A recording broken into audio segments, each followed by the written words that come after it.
So what is the best mic to record a podcast? Should you go with a dynamic mic or should you go with a condenser mic? Let's find out.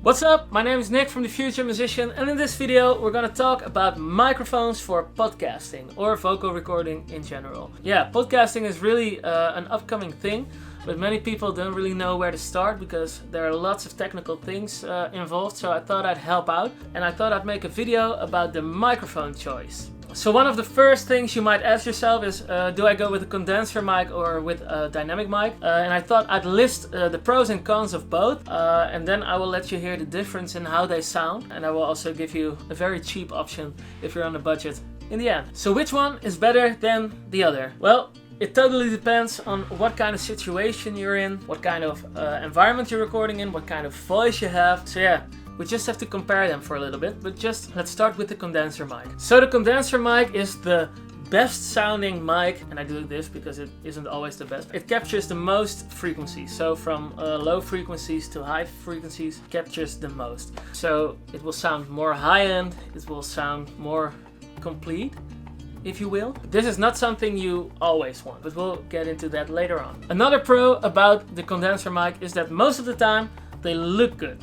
I mean, I really like the looks of this. I prefer the looks of a condenser over a dynamic mic. So if you're doing a podcast also on camera, upload that to YouTube or something like that. I really wouldn't bother, but if you do, I think they look better. Also a good thing about a condenser mic is that you don't have to get that close to the mic to sound good. So you can keep your distance. If it's like this, it will still sound great.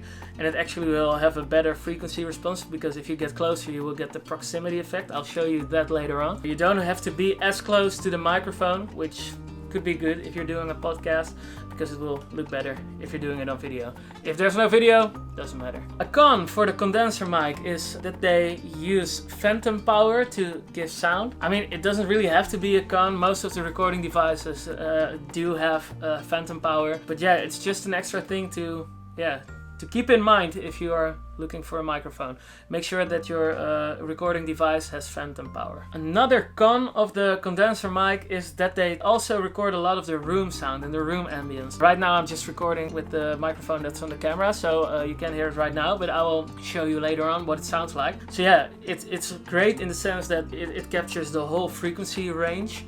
And it's very detailed sounding. But yeah, that means that if your environment is shitty, and let's say if there are lots of people working in the office next to you, it will also record that. So on with the dynamic mic. I've got the Shure SM57B here, which is kind of a standard mic in the podcasting scene. And yeah, those sound great. You can see them on the Joe Rogan podcast and many other podcasts. And the pro about the dynamic mic is that it doesn't record as much ambient noise. So if you're in an environment with an air conditioning or people working in the room next to you and you still want to be able to record a podcast, a dynamic mic would be a good opportunity because yeah, you can just record it like this and yeah, it will sound great. Another thing, I don't know if it's a pro or a con, I think it's natural, but good to know that a dynamic mic doesn't need phantom power, so I think your recording device will probably have it, but if it doesn't, you should go with the dynamic mic. Alright, so kind of a con about the dynamic mic is that they don't sound as good as a condenser mic. And that's not entirely true, but they just sound different. Like a condenser mic sounds more complete, and yeah, these things kind of lack some frequencies, but it also has a different sound, and it doesn't mean it sounds bad. Like mostly for female vocal recordings or heavy vocals, these things will sound great. Another con about the dynamic mic is that you have to get close to the mic to get a good sound out of it. And if you're recording a video, this is something to keep in mind, that you can just angle it a little bit like this, like below, so that it's not in front of your face. But yeah, it's something to keep in mind. It doesn't have to be that big of a deal, but yeah, just good to know. Alright, so enough said. Let's just take a look at how they sound. So now we've got both mics hooked up to the audio interface, and yeah, let's just check what they sound like. So let's start with the condenser mic. This is what the condenser mic sounds like. It's a Rode NT2000. And if we go over to the dynamic mic, this is the Shure SM7B, and it's a dynamic mic, and it will sound different. They will both sound great, but yeah, there's definitely a difference. So yeah, I'll just keep talking in this one. So as I mentioned, there is a difference also in the way they interact with the voice. So this is what the dynamic mic sounds like close, and this is what the dynamic mic sounds like far away. And if we do that on a condenser mic, this is what a condenser mic sounds like close, and this is what a condenser mic sounds like far away.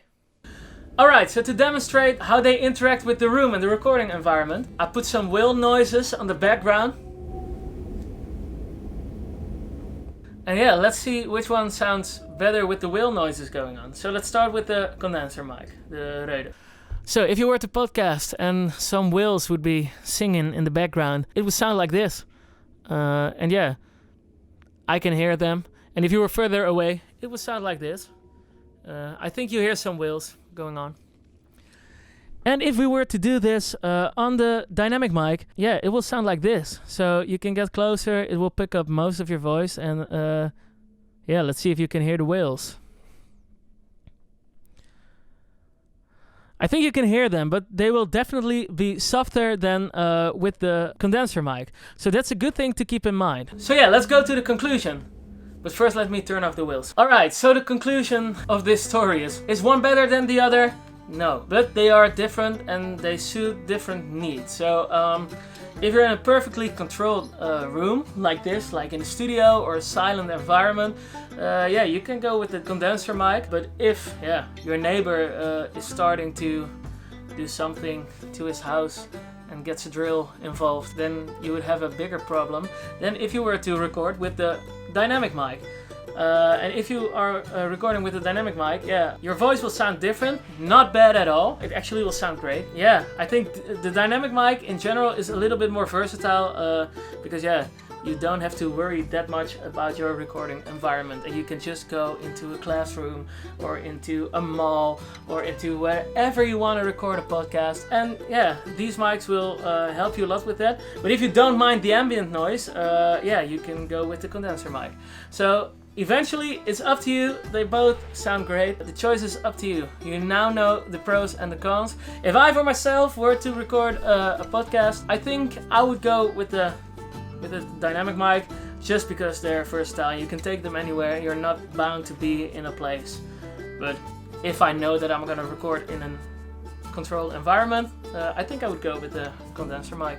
So it's yours to choose. Alright, so I promised to also show you guys a cheap option if you are looking for a podcast mic. This is a dynamic mic. It's a Divine DM20. I bought it for 35 euros. So let's see what it sounds like. So this is what a cheap dynamic mic sounds like. Yeah, it's yours to choose. But yeah, I think it works. And yeah, if you're on a budget, these things will work. I don't think they sound as good as the other two options. But yeah, for 35 euros, this is not bad. And there are lots of options for these kind of things. You have them from Samsung, Behringer, Divine. And yeah, it doesn't really matter much. Just check them for yourself. So these were my tips on mics for recording a podcast. I hope you liked the video. If you did, make sure to hit like and subscribe. And then I will see you guys in the next video.